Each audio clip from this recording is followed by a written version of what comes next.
cum sunt de animale, m-am reîntors pe acest canal și astăzi o să combinăm canalul de Switch, unul chiar adevărat. Va dura câteva ore, deci ne vedem pe ce vine. Bun, după câteva ore deja vine, ca să zic să ne verifice sorele mele, de ce nu? Deci uite cum arată frumos. Hai să încercăm să deschidem. Haide. Deci, ceva de genul ăsta. Hai să ne punem aici.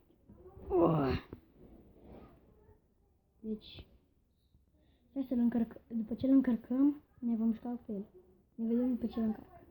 Bun, l-am și încărcat, ia să-l aprindem. Uitați-vă la asta, întorceți așa. Stai că nu văd bine. Gata. Uitați-vă, frumusețea.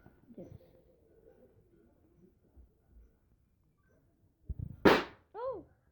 Iarăși arunc petarde.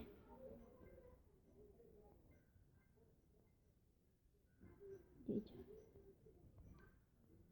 Așa funcționează. Dăm aici.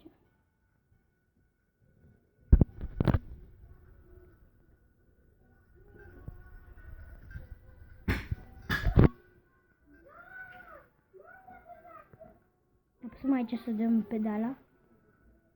Nu vine să zic că chiar fac asta. În sfârșit am. Adică v-am arătat cum funcționează. Cum e unboxing-ul.